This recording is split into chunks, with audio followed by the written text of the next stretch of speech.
order to order. Please rise for the Pledge of Allegiance. I pledge allegiance to the flag of the United States of America and to the republic for which it stands, one nation, under God, indivisible, with liberty and justice for all. Thank you. Roll call. I have, Pepper will be a little bit late. Ivy is not here. Tim? Present. Alicia? Here. Amelie? Here. David? Present. Okay. Any adjustments to the agenda? There are none. There are none. All right. I will entertain a motion to approve the minutes of the Winthrop School Board meeting of January 18th, 2023 as written or with corrections. So moved. Seconded. Any discussion? All those in favor? 3-0. All right, superintendent's report. That's right. Any public comments? Anything on the Zoom? Anything in person? Okay, superintendent's report. Okay, well, I submitted my report to you in writing, but I want to take some time to go through parts of it. Partly because this is recorded, and I know Tiff made us aware that we get a fair number of people who watch us after, so I'm just trying to get information out there. And I'll my report up here myself. So at this point this year, we have used 2 delayed starts, we've had 2 snow days, and we've had 2 remote days. And I wanted to talk a little bit about that and what that process is, because I'm kind of thankful that we still are being permitted to use remote days as an option, and I'm going to explain a little bit more about that in a second. But if we did not have that as an option, we would have used 4 snow days already, and we're just starting February. So pretty good chance we'll see some in February and March, and we've even had them in April in the past, so hopefully not. And I know seniors in particular would love us to have all snow days, but it's actually one of the considerations. Remote days, I got a really nice email from one of the high school teachers about how much she appreciates the use of remote days. Remote days will always, that's what I'm going to start with, remote days will always be used with advance notice. If we get some sort of storm that we're not sure of, it's not really clear, then we're probably going to have a snow day. And the 2 big considerations, well, obviously the biggest consideration in all delayed starts or snow days or remote is about the safety of all of our staff and students. You know, it sounds a little crazy, but buses are actually the least of my concerns. The buses are actually very safe as a vehicle in snow. Like any other vehicle, they're not safe at all in ice, so ice is a huge concern. So travel is really the big consideration, particularly for private vehicles and staff who have to travel any distance. And we have staff that travel quite a distance. We have some staff that live in Portland.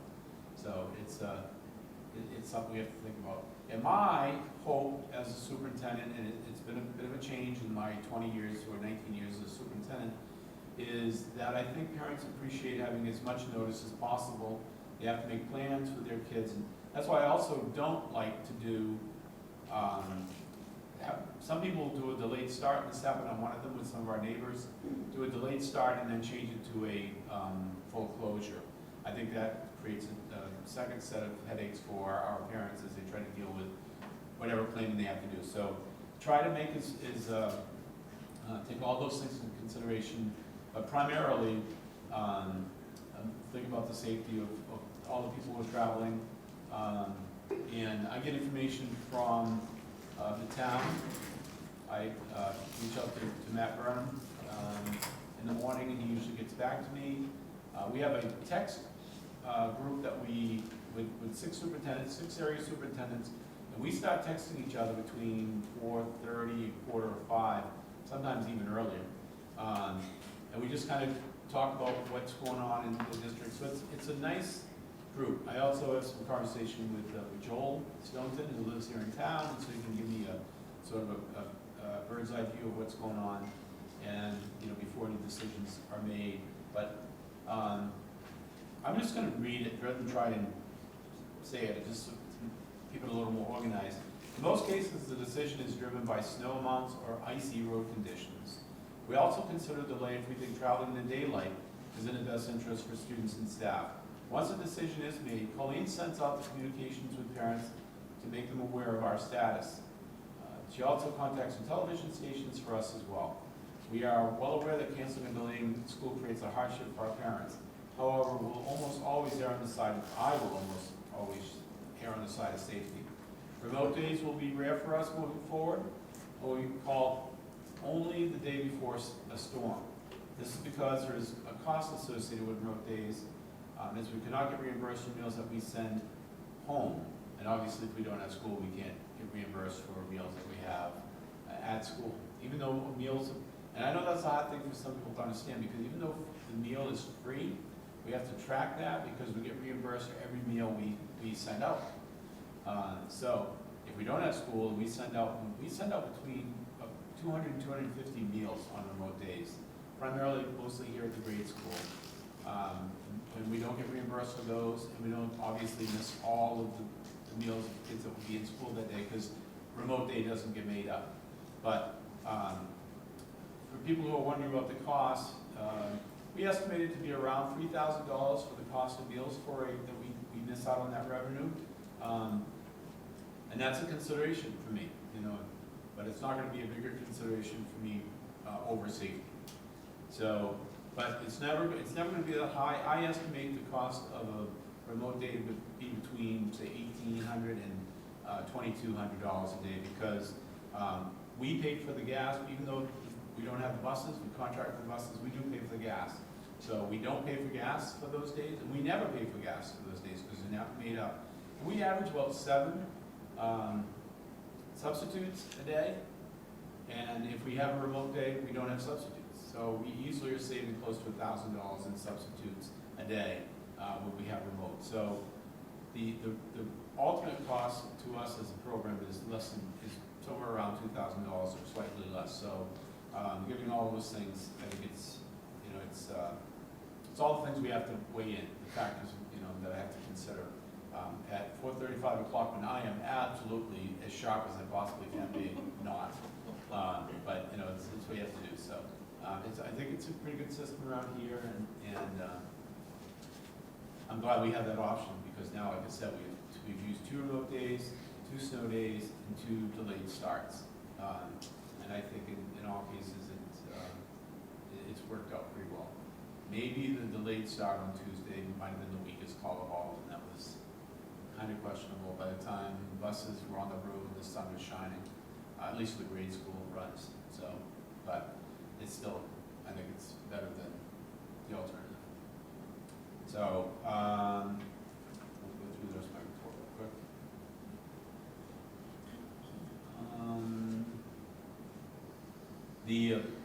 We will be starting the budget in earnest next meeting. Bernice has got the request from the administrators, has been putting them in.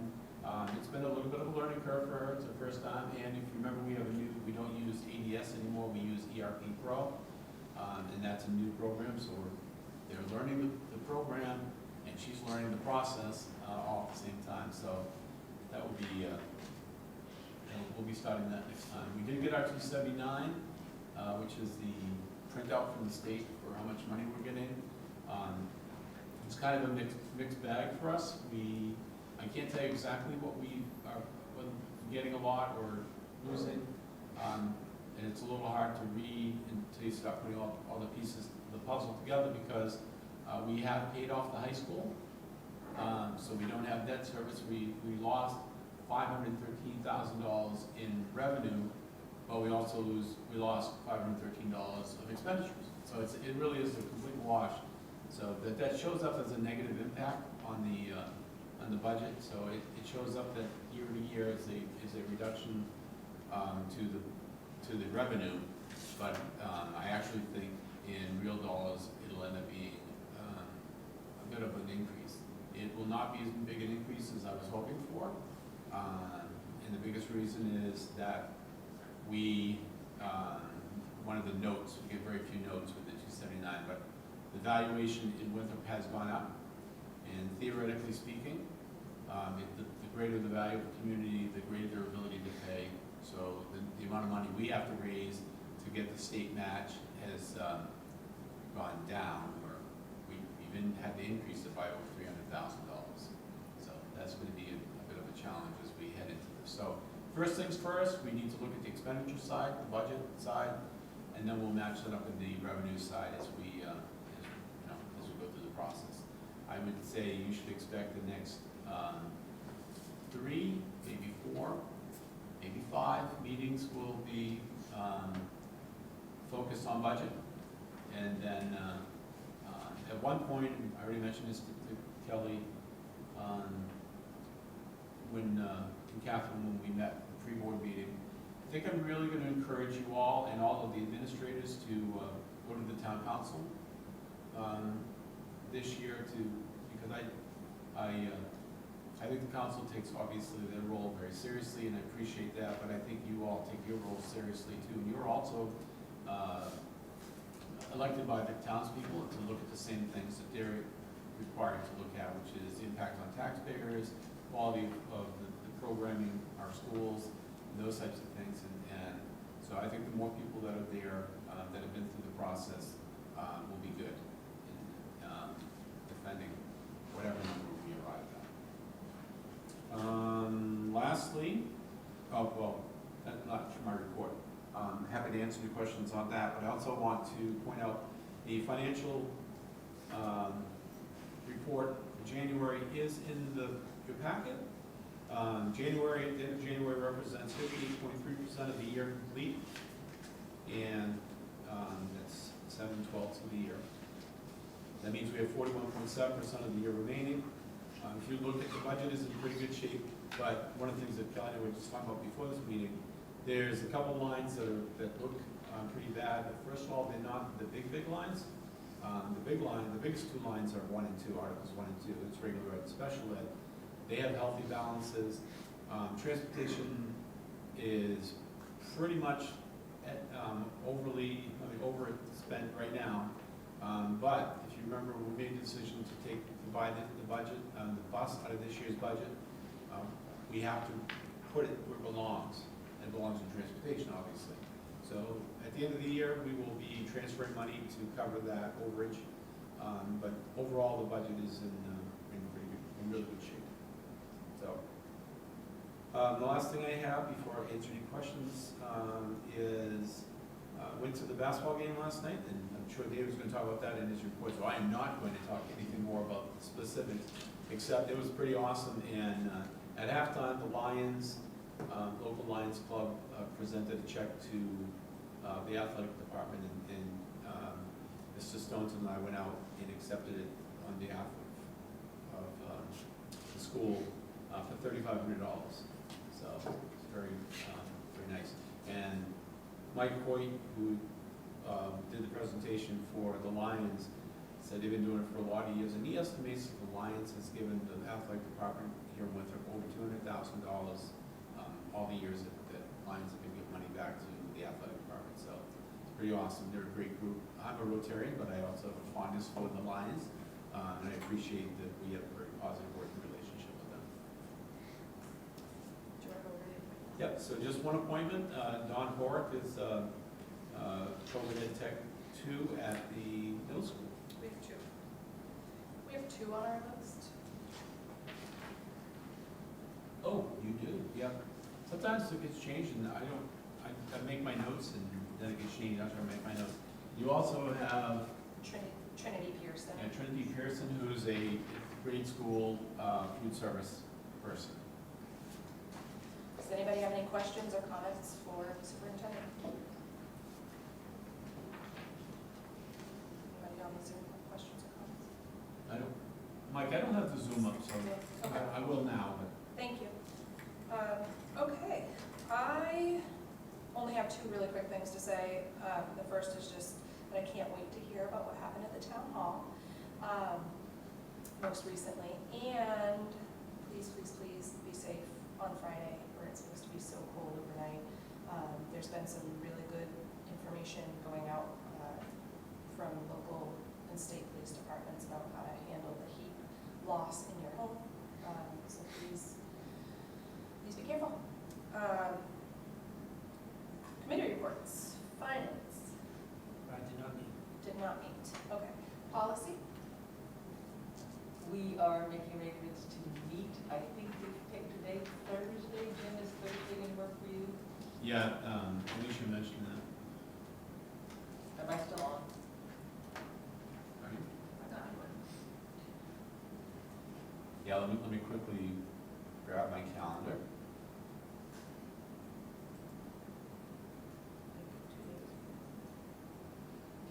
Tomorrow? No, you don't mean tomorrow. No, we don't.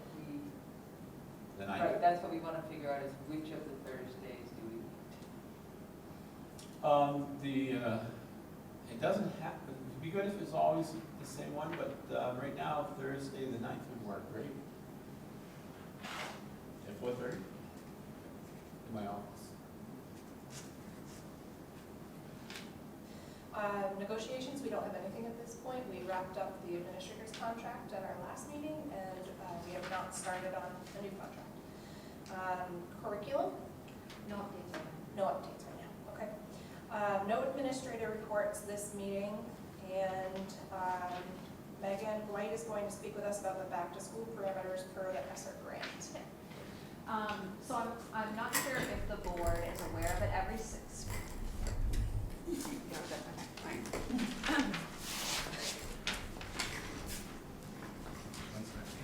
very formal. So I wanted to just make sure that the board was aware that every 6 months, part of our agreements that we made when we received our COVID money is that we're going to revisit our back-to-school parameters. And so the last time it was on a committee agenda or a board agenda was August 17th. And so we're at our 6-month mark. So really, it's just, I wanted to share with you the parameters for our safe return to schools that you all had agreed to and open it up as a discussion item for you folks. And if it was something that we would have to add to a later agenda to make changes to, we can start that process this evening. The back-to-school parameters are also online for anyone who's curious. It's something that we have to log every time we speak about it publicly. And it's again, one of the requirements for us to be in alignment with everything to receive all of the COVID funding that we have. So, the first and foremost bullet point that you folks agreed to is that Winthrop Public Schools will follow all CDC guidelines. After that, we also said that if a student or staff member tests positive for COVID, they need to be out of school for a minimum of 5 days. They may return to school on days 6 to 7 masked if they have not had a fever in the last 24 hours without the use of fever-reducing medication and other symptoms are improved. Nurses will not make the decisions on who stays home and who comes to school. The responsibility lies in the administration. There will be no remote options. Day-to-day masking is an individual choice and will be accepted by all. Revisiting the return to school protocols will not be a standard item on the school committee agenda. It will be revisited quarterly. And so we've done so kind of at the 6-month mark as it's a requirement. And that hand sanitizer will be provided by the district. So that is what the board had agreed to again in August. I just wanted to touch base with you all and make sure that everyone was aware that we're still following these protocols and that they are posted online. Thank you, Megan. Does anybody have any concerns about those protocols going forward at this point? Okay, thanks, Megan. Perfect, thank you all. And is Lexi on Cheers. Zoom? Okay. The next item is to discuss the middle school, high school arts and humanities night with Mr. Scolius. Good evening. I just want to make sure, can everybody hear me? Fantastic. I don't want to take too much time. I'm hoping that this will be a fairly short presentation. I had proposed to Mr. Hopchin that we look at morphing the traditional cabaret night that has been a tradition at Winthrop High School actually prior to my tenure here with the school system, because in 2020, obviously COVID kind of closed down that situation, and last year we tried to revamp a little bit of a different cabaret type system, but we are looking to instead host an arts and humanities night. And I want to thank Lisa Davis, Liza Marshall, Jason Jalamasso, Kristen Kaiser, and Stephen Descolius for having a couple of initial meetings and forming kind of a skeleton, although the skeleton is pretty meaty for this type of event. And the goals, I'm just going to kind of hit the highlights, which are that the goals for this event are to create bridges between the middle school and the high school, both students and staff, to create a stronger connection with our community for opportunities outside of athletics, and to promote connections across cultures and socioeconomic backgrounds. So allowing students of all different backgrounds to be able to participate. We're using guidelines that are presented through the Americans for Arts, which is a national organization. And we want to include some of the following: some hands-on activities that would include art, music, and dance, some blackout poetry, so it would also include some writing. We want to have 2 make it and take it stations that would include puppetry and art projects. From 5 to 6, we would be hosting a coffee house type style in the cafeteria where we would have some refreshments, some acoustic music, the opportunities to do those art projects I was just talking about. Also have the library open for some projects, as well as having students creative writing displayed. And then from 6 to 7, move into the pack, have a rock band, well, we have several rock bands from both the high school and middle school play, more of a concert type entertainment in the pack, and then close out the evening back to the cafeteria and library with just some wrapping up that night. Maybe Mr. Hodgkins would sing a song or two, maybe some opportunities for some staff to participate.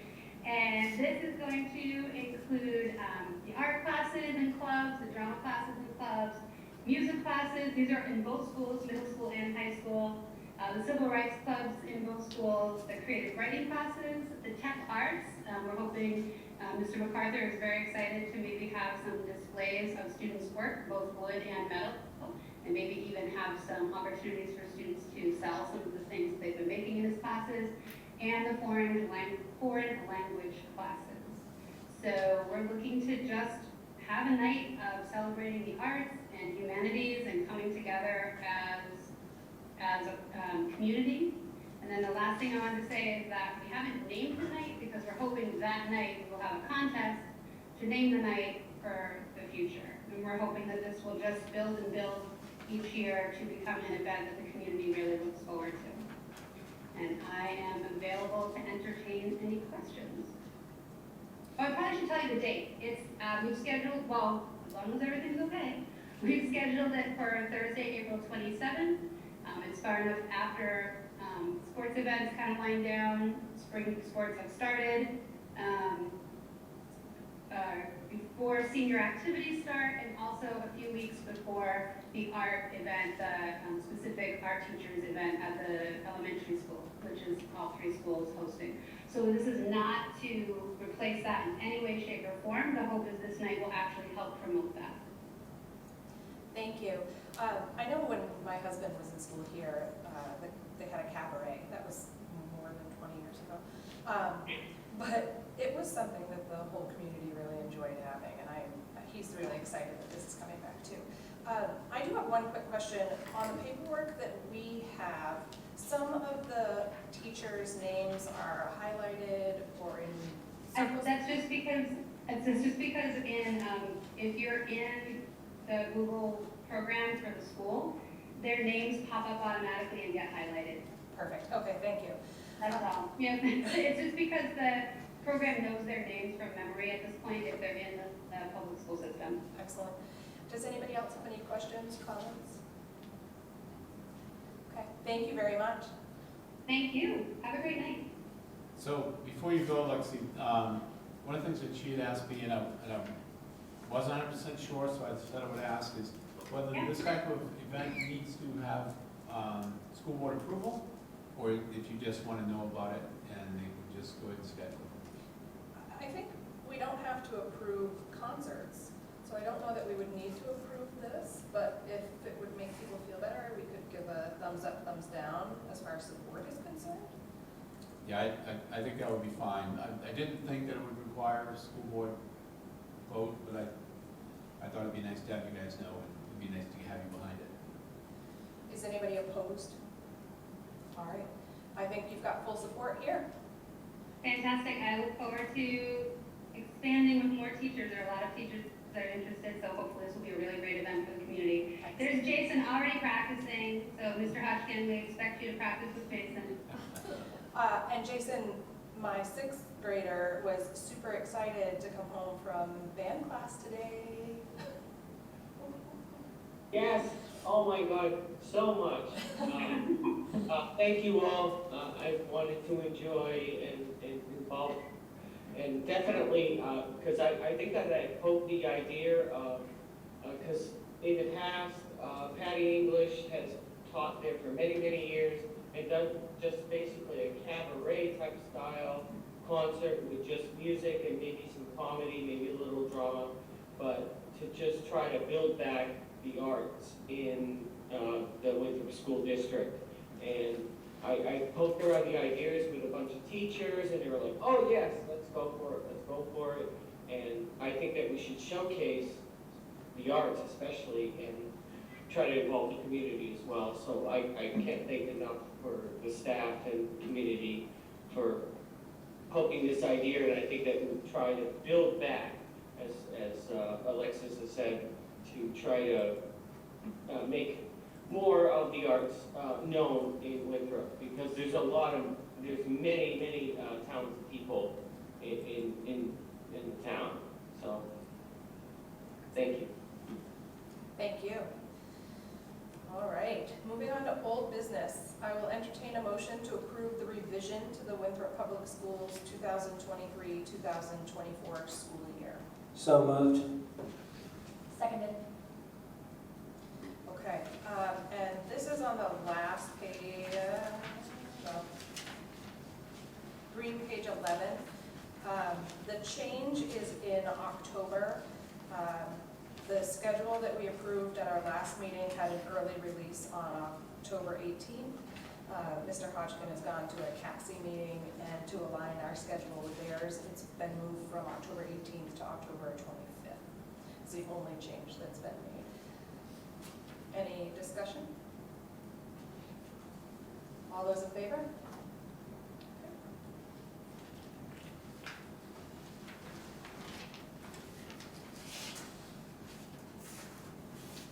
All right, moving on to new business, we will have a discussion regarding adding American women and their craft as a new course offering at the high school.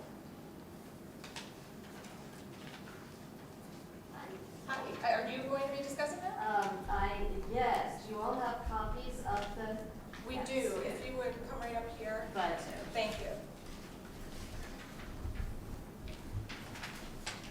Hi, I'm Monica McLaughlin, and as you know, I teach juniors and seniors at the high school, junior and senior English. So, what can I tell you about this? If you had an opportunity to look it over, I initially designed it as an elective. And then Mr. Dufour and I got to talking, and he said, well, you know, why don't you look at this for juniors? We have junior American literature for juniors, and so I reworked it. My idea behind this, as I say here to preface, you know, I think that women's contributions have been overlooked for a long time. This is a literature course, but most of what we're going to be reading would be nonfiction, primary source material. I want to give the students a feeling for women's lives, for what it was like, and the tactile stuff too. One of my writing prompts this year, I asked students, like, if you could design any elective, what would it be? And there were a lot of students who wanted some kind of basic skills, almost home eccy type stuff. I love experiential learning, and I have been a knitter, a sewer. You know, I know these things for decades now. So I'm very well versed in fiber arts. So I have married these with different sessions. You can see I have a design this chronologically. So while we are studying the westward journey and women of the westward journey, that would be paired with P's equals squares, just some simple things while we're reading, but to give the kids an understanding of how valuable was a quilt made up of these pieces of lives, and how long did this take, and how we didn't have tons of clothes back then, did we? We had to make the clothes, and so to really give them that experience, and rather than telling them, having them, experience that. So anyway, you can look this over and see what some of my ideas are, and welcome any questions. Does anybody have any questions or comments to share? Yes, I think this is a really exciting proposal, and I fully support it. So I think it looks great, and great vantage point, and very appropriate to the student body, I think. So. I'm really excited to teach it if you approve it. Anybody else? I'll say something. Yeah, I really like the hands-on piece and that home ec feel too. I think it's a really valuable skill that we don't really get as often these days. We had home ec when I was in school, and I'm sad that Juliet won't be there to take your class. She loves your classes. All right. Today was just a discussion, and we will bring it back for a vote at our next meeting likely. Thank you so much. Okay, I will entertain a motion to nominate Ed Baer as the Winthrop High School math teacher. So moved. Seconded. Any discussion? Yeah, I just want to, this may seem a little weird to people who are seeing this, because Mr. Bear has been a math teacher at the high school for the past 3 years. But he has been, first he did a long-term stuff for us my very first year here. In the last 2 years, he's served in a position that was funded by COVID monies. But you may also recall during that same 3-year period, the math department has lost 1.5, 2 almost, people, including Mrs. White. And those positions haven't been filled. So we're actually going to be looking for 2 math teachers at the high school next year. And Mr. Bear is very interested in staying. And so Mr. Dufour has spoken, we've talked about it, and asked him how he felt about staying on. He's actually been retired for quite a number of years. Hasn't quite figured out how to do that. I guess he's not my role model either. But anyway, he's very interested in doing it. So anybody who looks in and say, why is Ed Bear being nominated after his 3rd year? Now we officially will be hired as a staff member. The sort of funny thing is, this is probably more than I should share, but I have that kind of relationship with Ed that I don't mind, is he will be nominated and will have to serve for 2 probationary years. So that's just the way it works, but it will be fine. He's getting a bit of a chuckle out of that as well. Any questions or comments? I'd personally love to see him come back. His teaching style is one of a kind and probably my favorite in high school. I'd love to see him come back, especially take that sports class next year. All right, all those in favor? 4-0. I will entertain a nomination I will entertain a motion to nominate Giacomozo as the Winthrop Middle School and High School Visual and Performing Arts teacher. So moved. Seconded. Any discussion? No discussion, and Mr. Dufour or Mrs. Smale, I don't know if you want to say something. Usually we do when we have a nominee. Should have asked you that for Ed as well, but we talked about it. And Mr. Giacomo is on. He's already spoken to the last thing, but he is on as well. But so this guy. Sure. Well, as Kelly stated today, it was really exciting. We finally have 6th grade band. There was a lot of sound But it's been wonderful. Mr. G has come in and really embraced the middle school, all of the students. He wants to be involved in all aspects of the middle school. He has supported teachers during academic flex. When they need to meet with small groups, he will cover the rest of the room. So he's not only teaching music and band, but it's been a learning curve for all of us at the middle school, trying to figure out how do we schedule this and meet all of the students' needs. But it's gone pretty smoothly, and the kids seem to be very excited. And they will be performing on Friday at our assembly. They're going to do one of our fun flex activities. We'll be performing again. So we're really getting music going in the middle school again. So I'll back up a little bit and just speak about Mr. Bear quickly. You know, I think for me, with Mr. Bear, it impresses me that he builds positive relationships with kids, which really brings something that, of course, you need in a school. And he also has, you know, the experience. I was on his class on Zoom during one of our remote days, and he was just really engaged in all of his kids' screens were on, just ready to the math. And third, you know, he'll do whatever it takes. You ask him to do something, cover something, grab a kid, help a kid. He's always the first one to volunteer, which I really appreciate about Ed. And with Jason, really pleased. Bigger challenge, I think, at the high school. I think Lexi has said it's one thing to build a program, it's another thing to revive or resuscitate a program. And Jason has kind of embraced that challenge and is doing whatever it takes to kind of recruit kids and also sort of build from the bottom up. So I feel like he's getting his feet under him and he's asking a lot of questions. But he's got a great attitude, and we hope he's here for the long term. Thank you.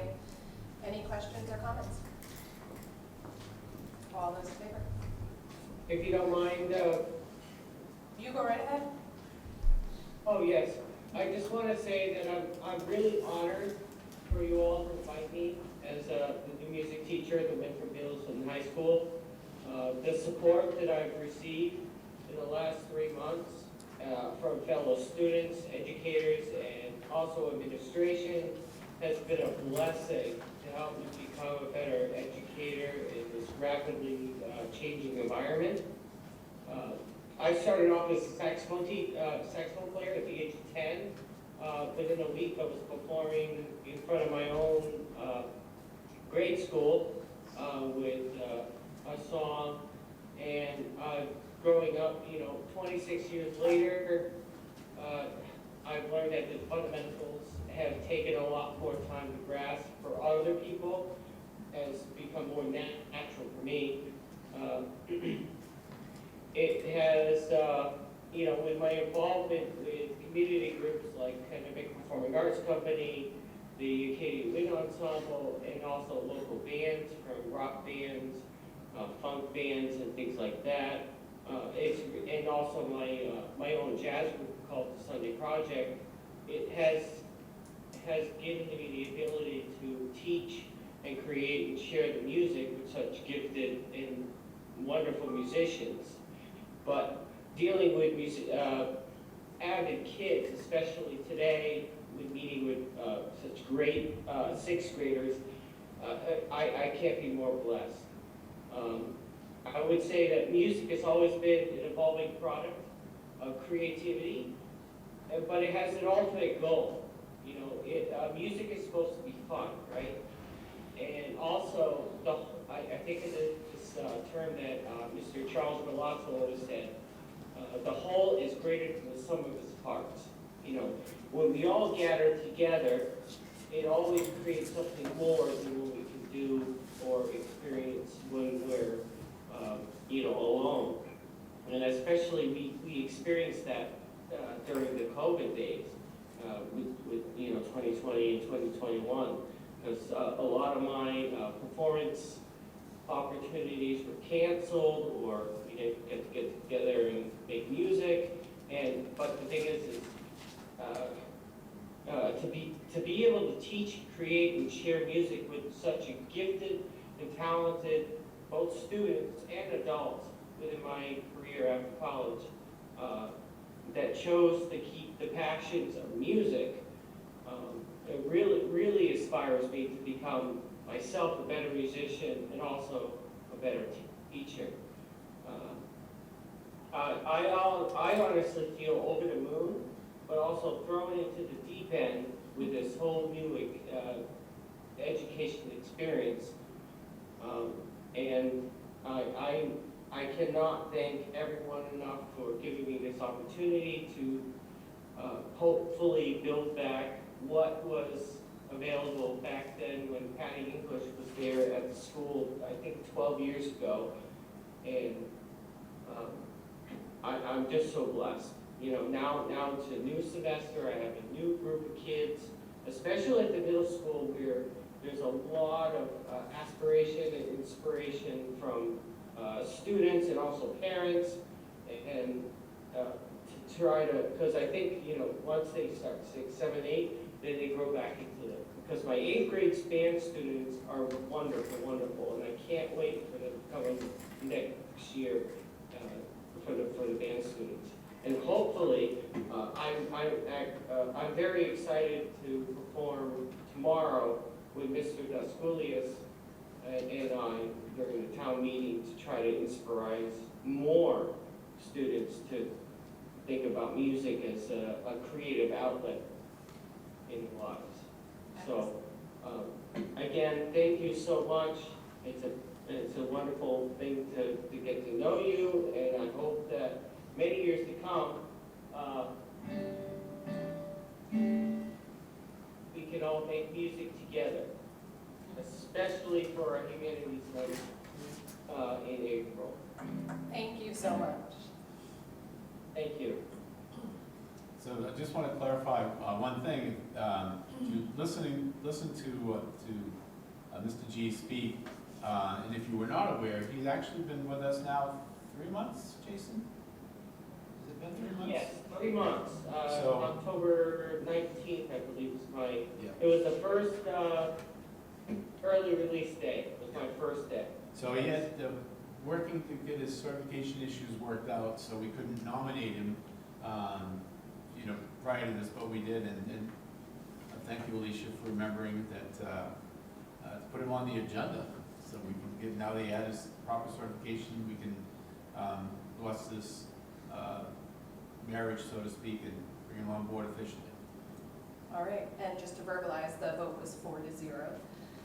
So congratulations, and can't wait to see what you're able to do to bring forward some art, music. We're excited. Next, new business is discussion regarding the substitute pay for Winthrop schools. You'll see 2 handouts in your packet. The first is a list of the sub-pay for the local areas. You'll notice that some schools provided us with nurse sub information. The blanks are not because they don't have subs, it's because they didn't report that information.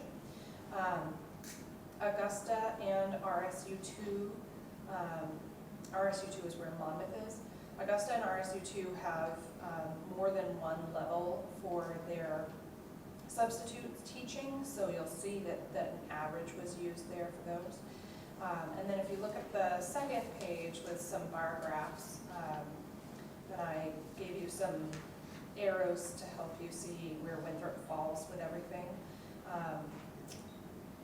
We have actually the 3rd smallest number of students when you take Monmouth out of RSU2.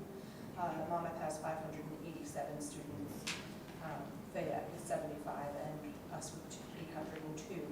And then when you look at substitute pay, these other 3, the orange line is the average of all of the types of pay. So we pay $130 a day, which is just under $15 a day above average for teachers. For substitutes, we pay, substitute ed techs, we pay $100 a day, which is below the average by just over $5.50 a day. And then the nurse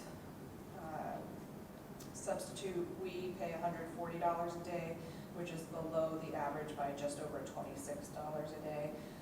And that average is based on those that reported. So we, Tim, you wanted to have a discussion about the potential of changing some of these? Yes, I think this is something we should probably look at every year, just to check the numbers, so we're competitive with surrounding districts. I don't know if we could ask Sue about, are we seeing a discrepancy between not getting ed techs? Yeah. Yeah, at times, you're gonna go over there. Equal opportunity microphone usage, please. So at times, we do see a decrease, like we'll have somebody that will sign up to be an ed tech, and then a teaching position will open and they'll turn down the ed tech that they just signed up for and take a teacher position, because and they said the pay is higher, and so that's been an issue. And I will tell you, most of the special ed teachers that I'm, obviously talk with all of them, but they have said oftentimes an ed tech position is harder than a teaching position because you're with a student that may be more challenging and you're having to do things a little bit differently, whereas as a teacher, your plans are laid out and yes, you have a group of students, but it's just a different kind of work. Tim, your mom is the one that we can count on because she always takes all of our positions and we love that. But she can only do so many positions. Jim, is this something that we need to be discussing in general with budgeting, or is this something that we need to be discussing in negotiations? It doesn't really fall into negotiations. It really is a decision of the board. I don't have strong feelings one way or another. I will tell you that Winthrop historically has always paid teachers and ed techs the same amount. It's the only district I'm aware of, although I'm sure there are others out there that pay the same regardless. Others make differentiations based upon degrees, some, whatever, for different things. We just haven't, in most places I've been, do not. They pay a certain rate for a teacher and a certain rate for ed techs. They do pay a differentiated rate everywhere I've been. They do differentiated rates based upon if it's a long-term sub. Long-term sub don't stay. If they're a certified long-term sub, they get a per diem based upon the teacher scale. If not, they still get more money after 10 days of subbing in the same position. So those types of things are pretty standard everywhere. As I said, historically, Winthrop has paid teachers and ed techs the same amount of money. I think the idea of looking at it, I don't know if yearly needs to happen, but certainly on a regular basis is a good idea. But because of COVID, everybody looked at it, but I don't know when. I mean, I certainly wasn't here. We've changed this rate of pay. We went to the 130, 100 since I've been here. Part of it was because the money we were paying our ed techs before wasn't meeting minimum wage, so it was technically illegal. Some places still do that. I don't know how they get away with it, but I don't care. I just need to know if you guys want to go back to it, everybody gets the same amount. That's fine. It doesn't require negotiations. It requires a decision of the school board. If you want to put something in for next year, sooner is better than later because we obviously has a budget impact. Tim, do you have any thoughts? Alicia? I don't have like an exact number in my head, but I definitely think they need to at least be closer. So $30 difference is a major a difference. So I don't know if they should be exact, but at least closer.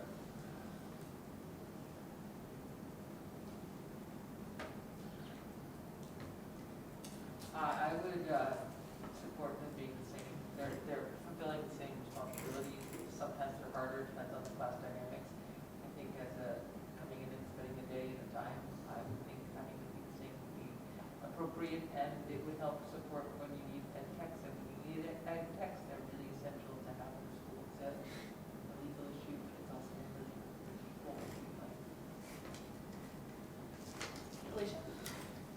Yeah, well, it's nice to see that the substitute teacher pay is pretty competitive, actually higher than some of the other schools. I would also support, a similar pay or same as well, given that what was just said about the ed techs, sometimes having more difficult jobs, so certainly consideration. Okay. Is this something that we need to put on a separate agenda, so for our next meeting? I would say, just based on the conversation, and, like, I just need to know for budgeting purposes, but we should put it on the next agenda for an action item. I would suggest, based on what I'm hearing, that we just decide that everybody goes back to 1:30. I'm glad we collected this data, because it's not, I guess my feeling is, if we're gonna make it closer, to make it the same, 1:30, 1:20, 1:30, 1:15, I don't know what the number would be, but if it's gonna be that close, then, go back to what it was, everybody be the same. So I'm suggesting, unless you tell me not to, that we put it on next meeting to vote to make it $130. Yeah, I think what I'm hearing is that having it the same is something that there's support for across the board, and I would welcome Ivy's discussion at our next meeting, and then we can take a vote on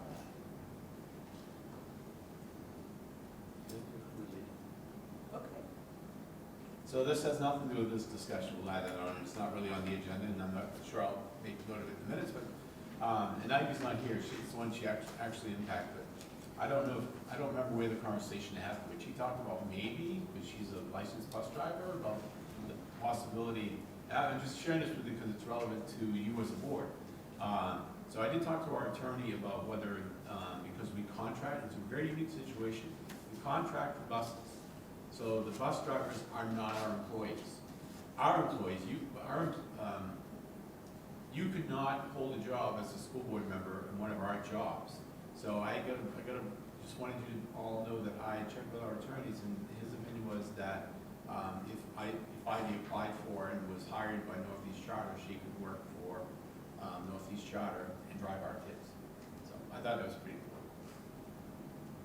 That's Not saying it's going to happen. okay. Other than the ed tech substitute pay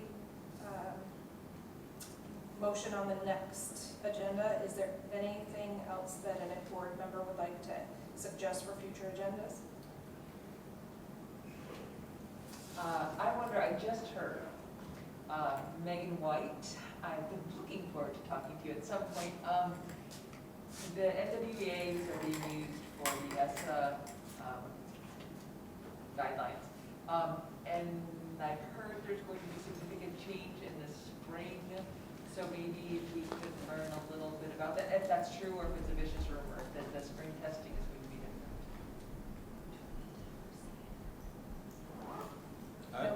No, just for the next thing.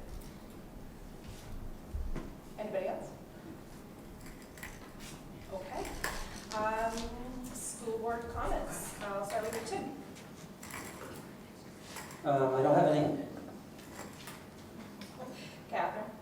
Me neither. Alicia? Well, yeah, I guess I'll add to what Superintendent Hutchins said about the game last night. It was actually really cool to see the younger basketball players be recognized, and then have the high schoolers watch their game, the little scrimmage that they had on the court. That was fun to see. So I enjoyed that. Thank you. Amelie? Speaking of basketball, the boys basketball team has their senior game on Friday, and the girls basketball team has their senior game on Monday. And the boys especially is against Monmouth, so that'll be a good game to watch. The outing. Did you say Saturday or Friday. The boys are Friday. The outing club is going rock climbing Sunday and skiing the Saturday after, which we we have a really great connection with the Teens to Trails organization, so they help us do stuff like that, so I'm very excited for that. And we have a town meeting tomorrow, which was supposed to be last week, but because of the remote day, it's tomorrow, and it's a combined January and February meeting, which means new announcements, new WPS episode, and some class meetings later in the month. I want to know everything about it at our next meeting. Okay. David? So the basketball game last night was spectacular to see all the Y kids and all the local kids get recognized, and I was luckily selected by Mr. MacArthur to coach one of the 5th and 6th grade boys teams. For part of it, I tried to do my best him impression. It didn't work. I can never be Mr. MacArthur. But it's just great to see a lot of the stands filled. Everyone there. I hadn't seen that since the court dedication, but I see the whole gym just filled, no matter seeing people as young as, was it pre-K? Let's say pre-K or kindergarten, I can't remember, and just a nice thing to see that our bigger sports are recognizing where it all starts. I wish we did that for baseball when I played back then. All right, I don't have anything to add either.